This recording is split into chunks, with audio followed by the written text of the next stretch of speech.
Hola, bienvenida a este ensayo dedicado a muerte e iniciación. Volvamos a este momento increíble del nacer de la conciencia,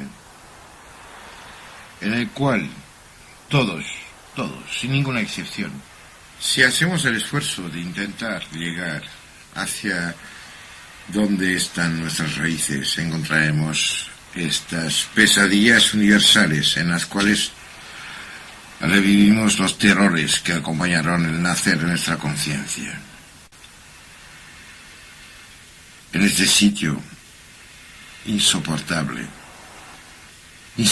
quiero decir, porque todos tenemos extrañamente una especie de vocación de confort. Creemos que todo está debido y que nos merecemos lo mejor siempre, permanentemente. Los pocos pasos que he dado en el camino que, si todo va bien, me llevará hacia el espejo en el cual veré lo que hubiera tenido que hacer, me han permitido saber que no es así.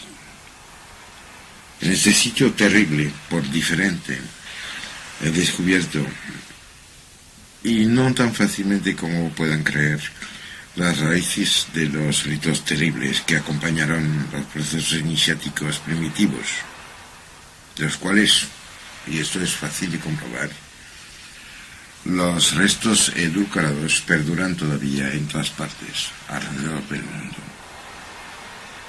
Viví hace unos años en África unos momentos increíbles.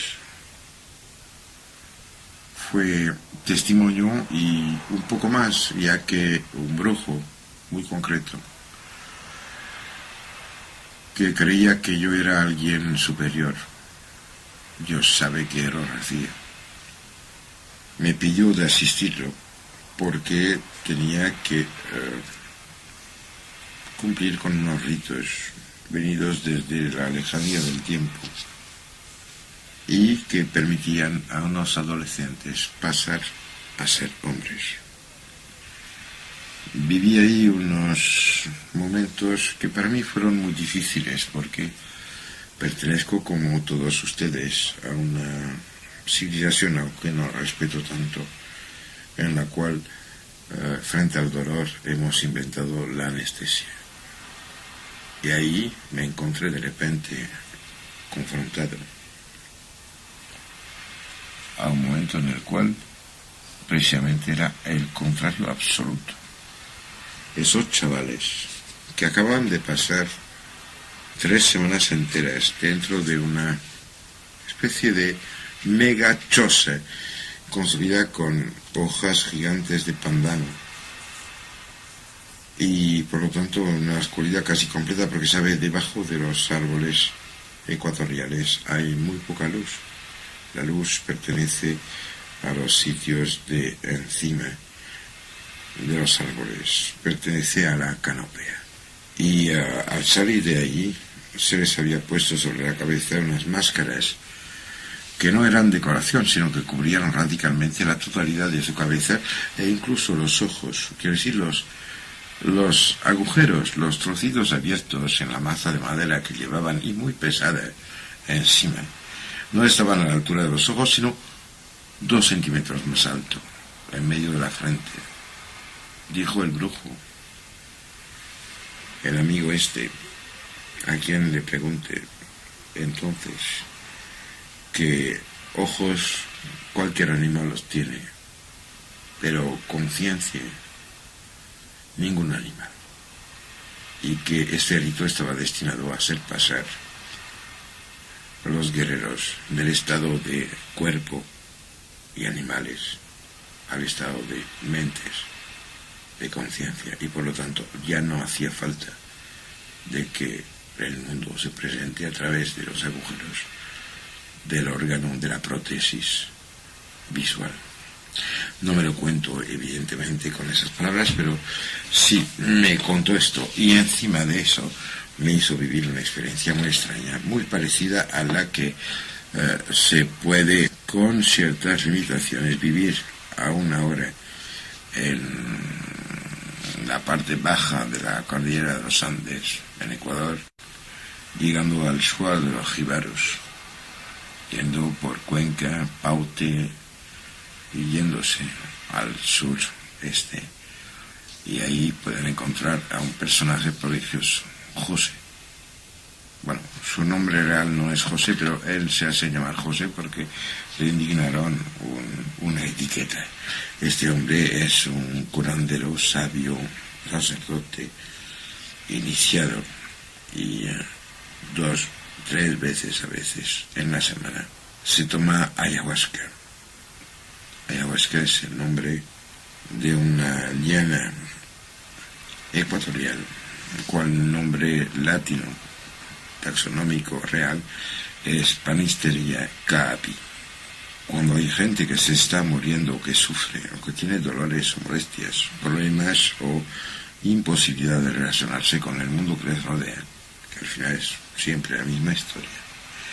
Este hombre, que ahora mismo tiene unos 70 años, no come durante 24 horas, y al cabo de 24 horas, sin haber tomado nada, ni agua, insisto en esto, se toma medio litro de un brebaje extraño que es una decocción de ayahuasca. Al cabo de media hora, 3/4 de hora, empieza a vomitar de manera espantosa. Es tan delgado que cuando uno presencia esto piensa que casi se va a poner al revés este pobre hombre. Después, ha pasado 1 hora y media. Como ya se calman las arcades, se estira en una hamaca que está ahí tendida entre 2 troncos que están al centro de esta choza circular rodeada de una palizada de bambúes en la cual vive.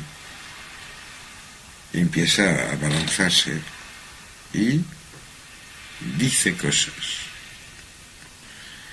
Honestamente, la vez en la cual estuve con él, no entendí ni pizca de lo que decía, ya que hablaba unos dialectos e idiomas de los cuales no es que no tenga pocos datos, no tengo ninguno. Eran los ruidos. Pero dentro del universo de esos ruidos capté algo. Creo que, al igual que él, alrededor del planeta existen personas que aún conocen, por no saber ninguna otra cosa, el cómo hacer para formular esta fuerza prodigiosa que es la de la lengua primordial, que hace que en todas las poblaciones del mundo los niños a su madre le dicen un sonido que parece a mama, mami, mamu, mame, mother, mother, poco importa. Empieza por este sonido y a la otra punta, y acuérdense de esto todos. Encontramos que cuando la madre no es de donde se sale, sino donde se hay que entrar, el sonido es el mismo. Amen, Aum, Mana, Manu, Amon. Podría ir sin parar. Si acaso había que añadir algo, tendría que hablarse de los trabajos de Doug Frelich, que se ha ocupado de la permanencia de ciertos sonidos y de localizaciones orgánicas de las frecuencias producidas por la respiración, dándose cuenta que hay un sonido fundamental, un evento vital, común a todas las civilizaciones, todas las culturas, de un lado al otro del planeta, de un hemisferio al otro, de un momento al otro, sin ningún tipo de limitación. Es el sonido que se produce cuando alguien expulsa el aire por la nariz a boca cerrada, haciendo pueden poner sobre esta nasal, esta consonante, la vocal que les dé la gana.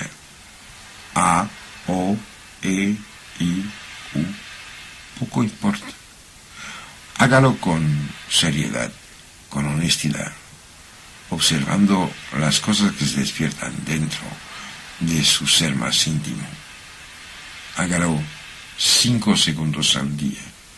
No le pido ni siquiera que pase más tiempo que el de mirar de un lado y del otro. 5 segundos al día. Cualquier palabra que quieran que tenga M, una vocal antes, una vocal después. Amo, M, ime, uma, homo, humo, lo que quieran. No pido que me crean, os pido que lo intenten. Volvemos ahora al tema inicial, aunque las ramas a veces son más interesantes que el tronco. A pesar de los descubrimientos en África y que apuntan hacia la pequeña Lucy como la abuela de las abuelas, la madre absoluta, la Eva planetaria de nuestros cuerpos, parece ser que fue realmente en todas partes del mundo que prácticamente en el mismo momento los protohomínidos pasaron a lo que nos permite desde entonces hablar de humanidad. Dese bien cuenta que en todas las poblaciones primitivas, cuando se examina el lenguaje que usan, cuando hablan de humanidad, hablan de un grupo muy reducido, diferenciando lo que son de lo que igual son todos los que son diferentes a ellos. Y el nombre que se dan es los hombres, el pueblo. Somos los hombres, somos el pueblo. Cualquiera que haya viajado un pelín, de manera honesta quiero decir, sin ir a hoteles excepcionales, ni intentando recopiar el sitio del cual vienen para plasmar el sitio en el cual habían ido. Todos los honestos, los de corazón abierto, de mente clara, los de ganas limpias como un agua que cae de arriba del monte, todos saben que es así, de todas partes, alrededor del mundo. Las pautas de referencias que realmente pueden ser útiles corresponden, mirando a la lejanía del tiempo, al momento en el cual los protohombres capaces de fabricar útiles, quiero decir, de coger algo para mejorar su actuación sobre lo que les rodeaban, o sea, cumplir con una función superior que es la de ayudante de la creación. Pues cuando pasan a una nueva fase en la cual tienen ideación creativa y memoria elaborada, pues a este momento, y solo a este momento, se transforman en hacedores de símbolos, proyectores de imposibles, agentes y cómplices de una creación que va mucho más allá de la ridiculez de lo que se mide, se reproduce y se dicta como gases en los laboratorios de la muerte oficializada.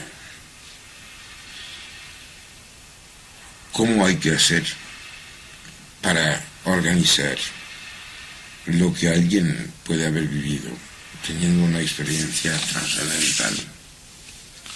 Realmente, pueden imaginar qué pasaría a donde sea que se encuentre, en su inmueble, en su edificio, y si ven en el campo, en los 2 kilómetros alrededor, si tuvieran una experiencia de este tipo, ¿cómo harían para transmitirla, comentarla, hacer que no sea inútil, que no sea una especie de riqueza en un dinero que nadie conoce? Realmente, hay que darse cuenta que es como lo imaginario, soportado por la experiencia de unos pocos, pasa a ser capacidad o meta de la mayoría, que podemos empezar a hablar de humanidad. Y a pesar de las ganas locas que todos tienen ahora, es evidente que muy poca gente hoy día tiene el valor íntimo, este coraje de los iniciados, suficiente como para acercarse a lo que es o a lo que tendría que ser la humanidad. El hombre en su esencia es un creador de sueños, una fuente de imaginario, una puerta hacia todo lo posible, un sendero en el cual corren los sueños del Dios que quiso que este mundo fuera lo que hubiera podido ser y que hemos estropeado, capado, tapado y destruido. De otra parte, creo que hay que recordar la imperiosa necesidad de soñar, que es una constante en todos los animales superiores, entre comillas. Es decir, animales evolucionados hasta un punto en el cual en su cerebro aparecen y se usan unos cuantos neurotransmisores comunes, no a lo que tiene que ser la vida en su punto de llegada, sino que son comunes a lo que es la vida dentro de este viaje eterno hacia la perfección y que nadie nunca ha acabado de recorrer. Este hecho de la necesidad de soñar ha sido puesto de manifiesto por una infinidad de investigadores. Por ejemplo, los trabajos de Nathaniel Kleitman. Publicó en los años 60 un libro impresionante que igual no conocen. Entiendo muy bien que los editores no siguen las necesidades del conocimiento, sino las del negocio. Es una cosa que se llama Sleep and Wakefulness, publicado en Chicago en 63. Pues Nathaniel Kleitman puso de relieve la relación entre las secuencias de movimientos rápidos de los ojos, que habitualmente por convenio mundial se conocen como fases REM, o sea, de Rapid Eye Movements, con la aparición de las fases de sueños. Existe una cantidad innumerable de experiencias que permiten comprobar esta relación, demostrando la imposibilidad de mantener una actividad mental coherente cuando uno está en un estado de privación de fases de sueños, con REM, aunque se respeten los periodos de sueño sin actividad del imaginario. Es un poco como volver a comulgar con una cosa que conocíase de esto unos 25 años en el Queensland, en Australia. Ahí los aborígenes que encontré, honestamente, hubo muchos que no entendí, pero había uno que vivía en Sydney y que volvía con mucha regularidad a su tribu, y que al hablar inglés, a pesar de que yo lo silbo malamente, me pude explicar un poco la cosa. ¿Sabes? Los aborígenes australianos, que probablemente son la sociedad organizada más antigua del planeta, tienen un concepto realmente importante. Dicen que no hay nada que existe sin que anteriormente haya sido plasmado en lo que llaman la tierra de los sueños. Desde unos 8 años tenemos una cantidad alucinante, quiere decir, más de 1000, es enorme, de testimonios en los cuales abuelos, brujos, chamanes, viejos, aborígenes, repartidos a todo lo largo de la cintura de arrecifes coralíferos de Australia, en Tasmania y en muchos otros sitios de esta geografía, cuentan que en la tierra de los sueños se acerca una masa de agua gigante que no va a matar al hombre, pero sí que va a arrastrar a los cuerpos. Sé que la oficialidad, los medios de comunicación y los que no saben toman esto riendo. Acuérdese que esos hombres son los hijos y dependientes y descendientes de una línea de vida y de conciencia que tiene por lo menos 10 veces más tiempo que la historia consciente y conocida de cualquier otra estirpe humana. Volviendo a los trabajos de Kreitmann, existen innumerables experiencias que permitieron comprobar, averiguar las reacciones que existen, demostrando la imposibilidad de mantener una actividad mental coherente en el estado de privación de sueño con REM. Yendo un poco más lejos, el equipo del profesor Jouvet realizó en el Laboratorio de Patología Experimental de la Facultad de Medicina de Lyon, en Francia, un experimento fundamental.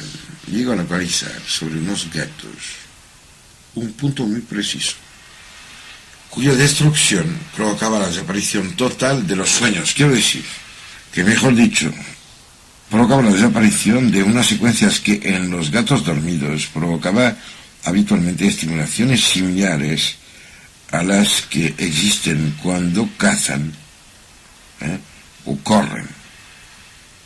En realidad se trataba de el estimular o inhibir una memoria no verbal fundamental al momento de elaborar la existencia de algo que sea un gato o un ser humano.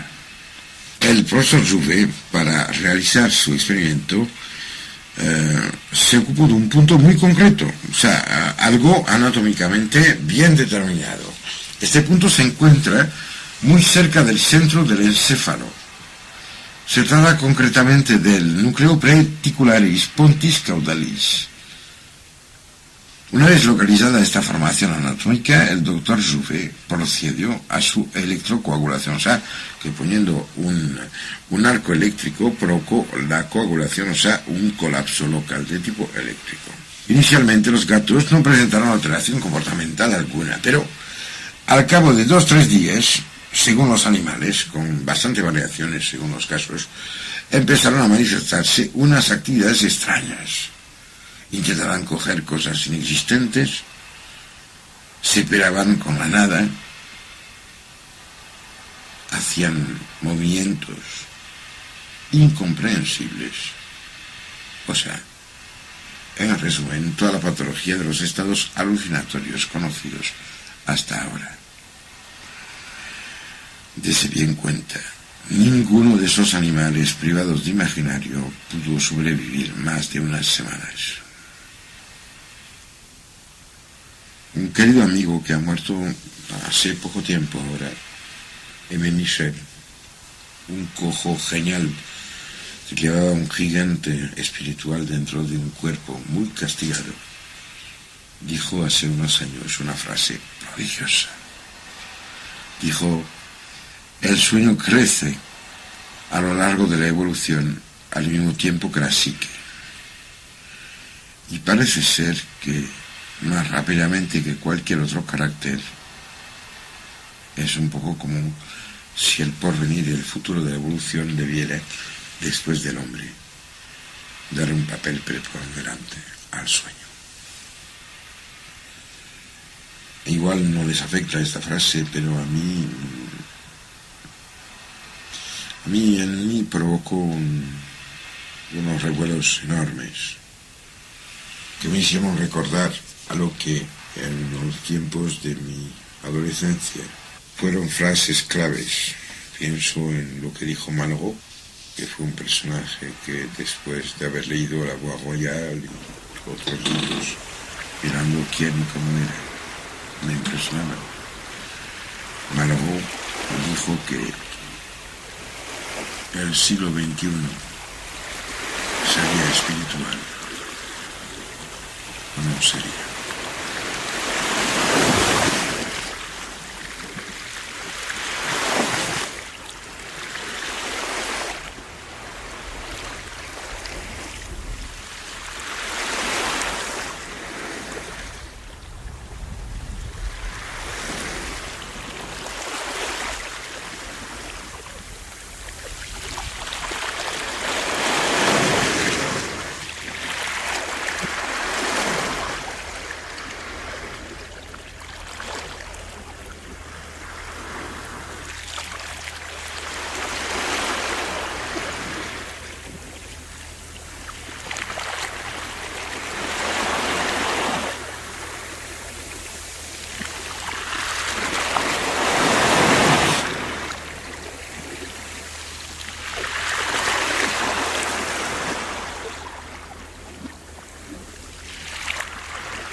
Hola, seguimos con el ensayo sobre muerte e iniciación.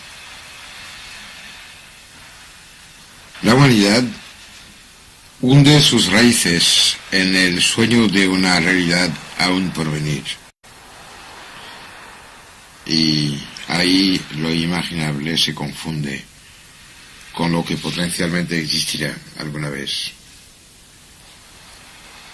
Los tiempos que hay que considerar en el momento de estimular los pasos que fueron necesarios para que las transformaciones iniciadas en la noche de las noches llegasen a concretarse en modificaciones transmisibles pasan con toda certeza varias decenas o centenas de generaciones sucesivas.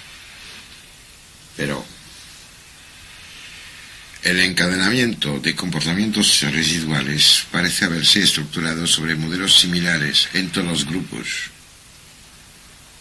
Si es posible que este poder inmenso que todos tenemos y que mal vivimos de imaginar el mundo, preparar el paso a lo que el universo tendrá que ser, si es posible que la imaginación pueda acercarse a lo que ocurrió entonces, pues creo que las cosas sucedieron más o menos. Digo bien más o menos porque al final solo dispongo de mi memoria personal, mi acercamiento personal hacia la gran memoria. Las cosas pasaron de la manera siguiente. En esos entonces empezaron a aparecer experiencias cercanas a la muerte, o sea que hubo unos individuos aparentemente muertos, o sea, desprovistos de las características que permitían a los miembros del grupo, de la tribu, del clan, reconocerse mutuamente. Esos individuos volvieron a vivir. Y sobre todo, al volver a la vida, guardaron y pudieron transmitir la memoria de sus experiencias. Esto es algo que siempre me conmueve. Esos dos veces nacidos, los primeros resucitados, los primeros hombres de los hombres, los padres de nuestra mente, estaban todavía muy cerca en el tiempo del cataclismo original. Sus experiencias, evidentemente, conectaron con recuerdos aún frescos en la memoria colectiva. Es muy probable que fue entonces cuando se grabaron en la trama misma del inconsciente colectivo, en los archivos akáshicos, en las secuencias memoriales de la supermente, las referencias a los animales y de los cuales los mitos de dragones y de seres fantásticos son el legado, que se conectaron entonces, las cosas que han permitido hasta nuestros días, que hasta los Boy Scouts se refieren a un tótem. Creo que es porque en la oscuridad de la noche de las noches solo se veía algo cuando había incendios. Es terrible. O bien cuando había erupciones volcánicas, o que las fuentes tradicionales arcaicas nos comentan sobre lo que había al origen. No es nada grato, porque dentro de la raíz común de iniciaciones y tradiciones transmitidas, comunes al mundo entero, encontramos permanentemente imágenes que conectan los dragones con el fuego en las llamas. Yo no puedo creer, por ejemplo, que un ser como Isaac Newton, que pertenece a la memoria cercana de la humanidad, como un genio, fuera un idiota absoluto cuando al final de su vida se va hacia Suiza, como me lo comentó muy amistosamente y cariñosamente Fernando Arrabal en una sesión prodigiosa de la noche. en compañía de Fernando Sánchez Dragó. Sí, Isaac Newton se fue a Suiza a buscar dragones. Isaac Newton no dedicó su vida a escribir las cosillas de las cuales creemos que basta saber de qué fueron para intuir quién fue él. La manzana que cae, la gravedad universal, es una solemne idiotez frente al resto de su vida. Para él fue como un momentito. Isaac Newton era un alquimista. Dedicó un poco más de 15.000 páginas, aún por traducir, transliterar y poner a disposición de la gente. Dedicó su tiempo a meditaciones mucho más hondas que el preocuparse de una manzana cayendo de un árbol al suelo, que al final es una cuyonada y una idiotez de cateto. Al final de su vida, Newton, que creo estaba conectando con las fuentes absolutas de la memoria humana, se fue a buscar dragones a Suiza. No a Suiza, porque en realidad es una traducción moderna. Se fue a una cadena montañosa, alta. Esas cosas que hacen que la tierra a veces toca y abraza al cielo mismo. Creo que estaba haciendo el último paso que le permitía descubrir las raíces, saber de dónde venía, para empezar a entender quién era. El castigo más terrible que pueda existir para un ser humano es probablemente el de volver a este estado anterior a la conciencia, del cual la única huella, el pedestal insoportable, está hecho de olores sulfurosos, de atmósferas fuliginosas, pobladas de sombras horrorosas de animales gigantescos, perfilándose sobre un horizonte de llamas, en un mundo lleno de gritos y de espantos. Más cerca, más fácil de entender, más sensible, probablemente, más falsamente cultural. La huella de las obras de Hieronymus Bosch, El Bosco, en el Prado, en Madrid. Quien sea que se acerque a su obra no se va a encontrar con la huella digital de un hombre en un momento del espacio y del tiempo, no. Se va a encontrar con el molde absoluto de sus miedos y ansias, sueños y amores, posibilidades y espantos. Al final, el Bosco es la forma edulcorada de los dragones de Newton. Volviendo a este momento álgido de la aparición de la conciencia y de lo que permitió la iniciación auténtica de existir. Volviendo a las raíces mismas del imposible, poniéndonos en el momento en el cual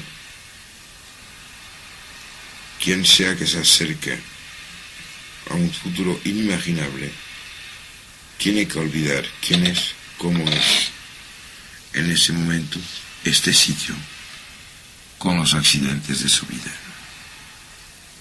¿Sabe? Al mismo tiempo que los protomídeos vivían estas transformaciones inimaginables, es muy probable que también varios individuos de muchas especies animales fueron el teatro de transformaciones similares, aunque debido al mantenimiento de la estructura global de las especies, no tuvieron descendencia, ni otros compañeros, que los primeros viajeros de la muerte.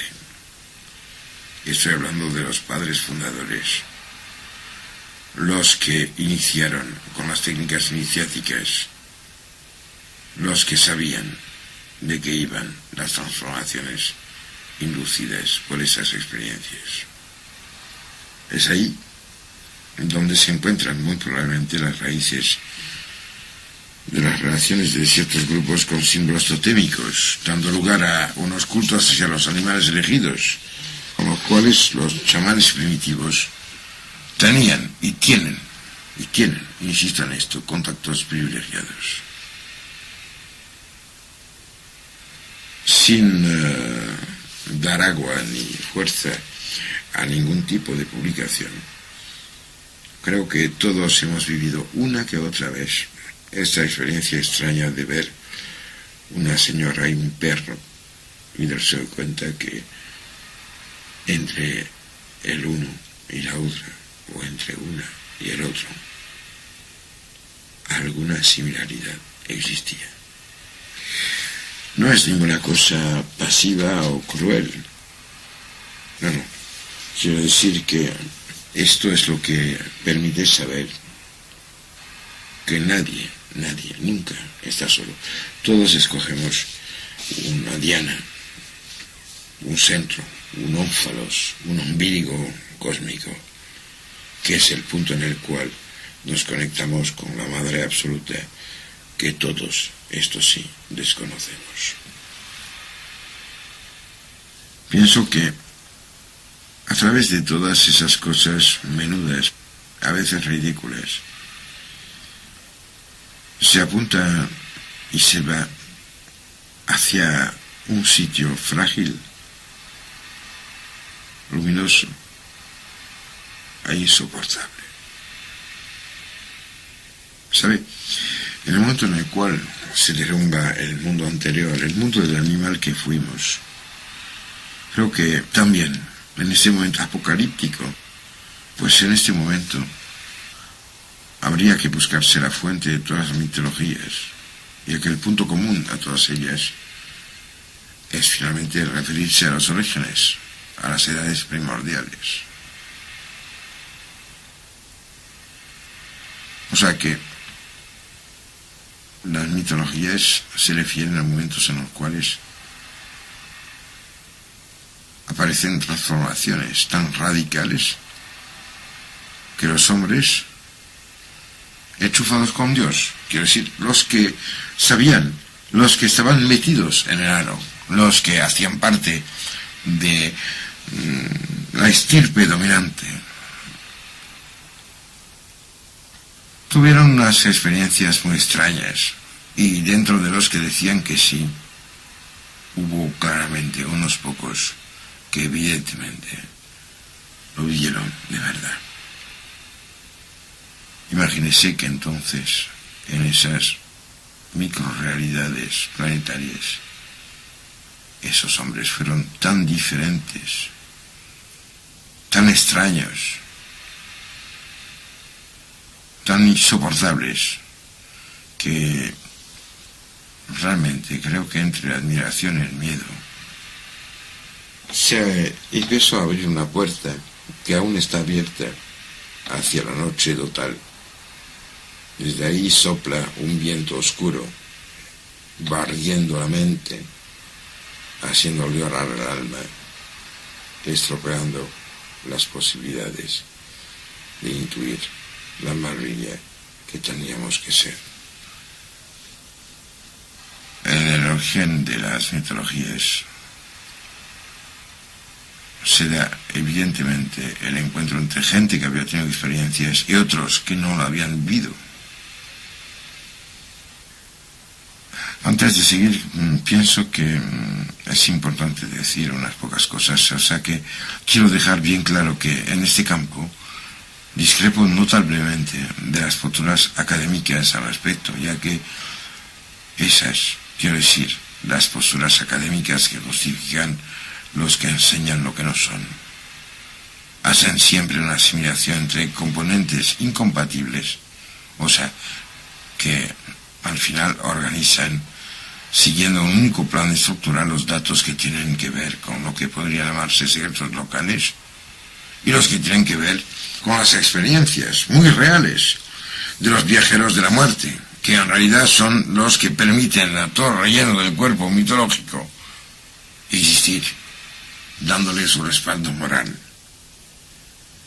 No quiero cargar este espacio, pero, por favor, existe sobre este particular un libro fantástico, que es el libro del Traité de la Connaissance, que escribió una mujer prodigiosa que se llama Marie-Louise Labiste. que publicó este tratado en la edición universitaria en 1985, yo tenía que decirlo. Imagínense bien que las relaciones de las experiencias de los padres fundadores, quiero decir, los que están a raíz de lo que somos, fueron fundadas sobre las sensaciones y experiencias muy concretas que experimentan todos los que viven experiencias cercanas a la muerte. El dolor desaparece, la sensación de peso y la sumisión a la gravedad, o sea, el pertenecer a un mundo local muy pequeñito, ya no existe. Es muy habitual, común, el vagar libremente por el espacio, atravesando paredes o obstáculos materiales, impenetrables habitualmente por el cuerpo físico. Se tiene conciencia de lo que hacen los demás miembros del grupo y los testigos que rodean el cuerpo físico del viajero. Se oyen sus voces, sus gritos, y al mismo tiempo se experimenta una extraordinaria sensación de felicidad. Casi siempre, la vida entera del individuo, quiero decir, la acumulación de las pequeñas experiencias momentáneas de esta última encarnación, desfilan por su mente. No hay nada que se ha olvidado. Todo vuelve a adquirir una intensidad que, por lo que sabemos de los que hoy día han vivido esas experiencias, modifica profundamente sus comportamientos posteriores.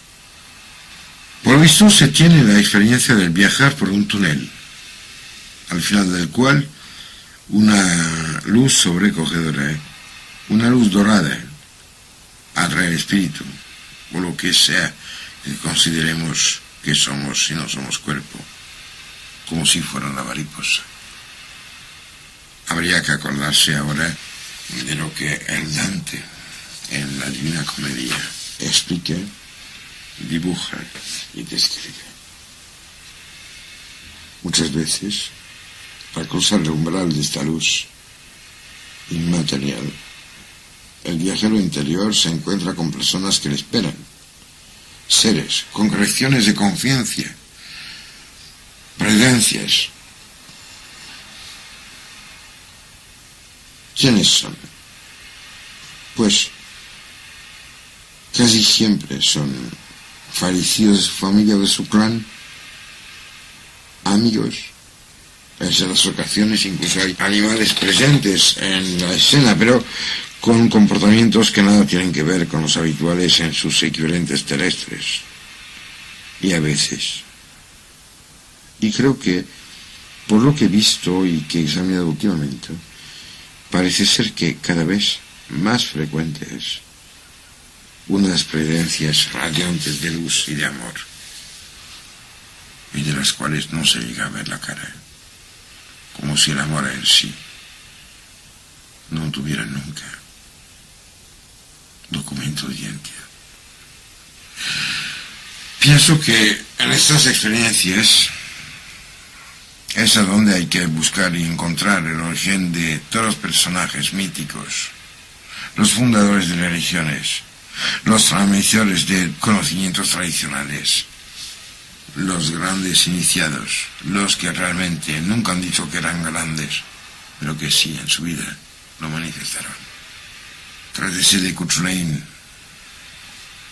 el héroe de la saga de los Tuathan de Danann en Irlanda, de Kukulcain, de Quetzalcóatl, los filósofos desconocidos que en 1600 y pico pusieron en París los carteles que hablaban de los filósofos horracruces, diciendo: escogidos por mutual conocimiento, nos ocupamos de la verdad.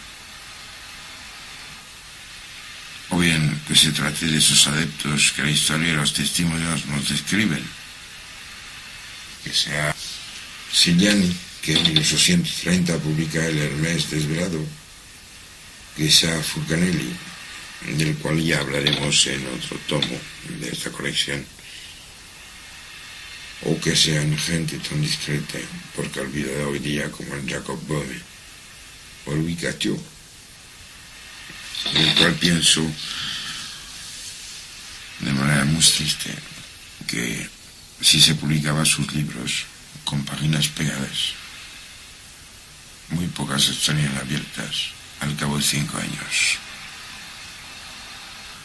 Bien, sin ninguna excepción, desde el Tao Te Ching hacia los textos más ferozmente occidentales, siempre encontramos las mismas imágenes iniciales de definición o de identificación.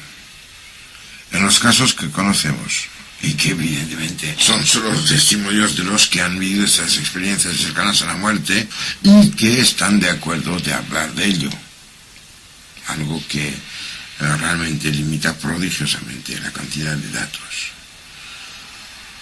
Pues los personajes encontrados suelen manifestar al viajero que su hora no ha llegado y que aún tiene que volver a la vida. Que esos seres conocidos o descritos se pueden encontrar en cualquier sitio del mundo, en cualquier momento. Basta hacer el intento. En nuestra herencia cultural local están conocidos, porque al final basta leer los textos relacionados con ángeles, potencias, tronos, dominaciones, abuelos portadores de sabiduría eterna, almas recientes. Basta acercarse a lo que la Cábala nos puede decir, con la suerte enorme en España de tener gente que está hablando de manera muy honesta y seria sobre este tema. Realmente se puede acercarse honestamente a una sistemática, aunque limitada, eficaz, y que permite entender a lo mejor esos mensajes ciegos que llegan desde el pantalón de nuestra parte olvidada. Hablando de los que han vivido la muerte, aunque esto parezca una paradoja, todos los testigos están de acuerdo con el hecho de que el volver a incorporarse, el reencarnarse, es volver a ser una persona con DNI y un perfil, un peso y unos vestidos habituales. Es un paso muy difícil y doloroso incluso. Me dijo una de las personas que pude entrevistar sobre este particular que tuvo la impresión de que su cuerpo era como un vestido apretado, varias tallas demasiado pequeño. Yo he vivido esto muchísimas veces, sobre todo cuando me llamaban pidiéndome de actuar a distancia. Al final no era tan difícil de ir para encontrar al enfermo. Y las veces en las cuales conseguí cosas prodigiosas, al volver, pasó algo espantoso. Mi mujer, Daniela, la persona más increíble, más insoportablemente guapa dentro que haya conocido en mi vida, ha tenido que llegar a pegarme, hostiarme, para que no me quede muerto, porque la verdad es que el placer, el orgasmo, el entusiasmo prodigioso de la conciencia ya no limitada por el que la aguanta, no puesta dentro del vaso limitado de un cuerpo, un momento, una historia, una persona, es algo tan prodigioso, tan fantástico, que realmente no tenía ganas de volver. Espero de que tengáis la gana, la energía y la fieldad como para seguir escuchando lo que ya viene en la Santa Cecilia. Que la luz os acompañe.